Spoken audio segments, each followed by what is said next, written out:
자, 하피풀 함께하고 있는데 뉴스 속보가 들어왔습니다. 속보 전해드리겠습니다.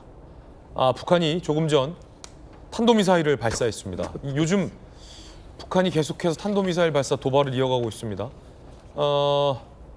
엿새 만에 도발이고요. 올 들어 11번째 미사일 발사 도발입니다. 17일 시작된 한미연합연습 앞에 북한이 무력 시위를 한 것으로 지금 해석이 되고 있고요.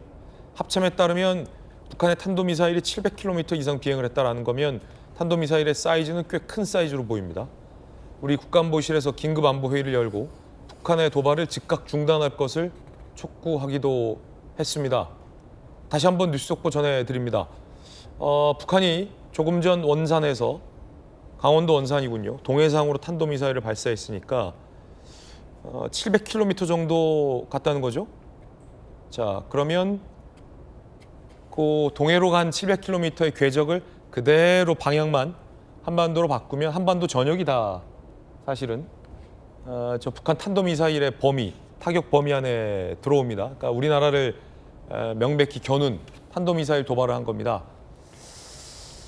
자, 지금 국가안보실 입장까지 나왔는데 또 그런 말 갑자기 그 뉴스 좀 여쭤볼 수밖에 없을 것 같은데, 정혁진 변호사님, 최근 정동영 통일부 장관이 업무 보고했잖아요. 대통령도 부정적인 말씀하셨어요. 지금 북한이 이러고 있는데 조선민주주의인민공화국으로 우리가 부르자. 북한이라는 용어 말고. 이게 또 그 뉴스가 또 묘하게 지금 겹치네요. 탄도미사일 발사 확보랑 어떻게 보십니까?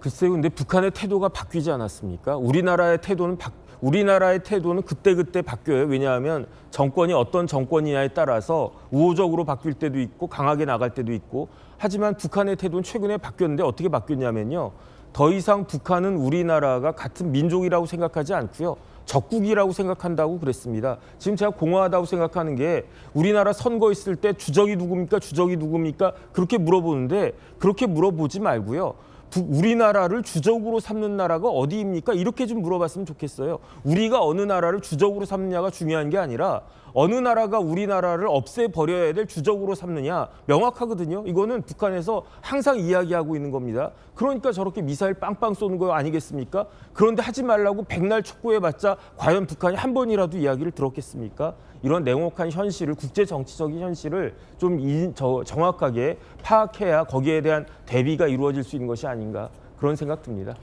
제가 한 10년 전만 하더라도 북한이 이 도발을 할 때 이른바 이 탄도 미사일이 아니라 이제 방사포 도발을 많이 섞어서 했는데, 이제는 다 사거리가 긴 탄도 미사일로 북한이 도발을 하는 것 같습니다. 우리가 경각심을 가져야 할 것 같습니다. 속보 전해드렸고요.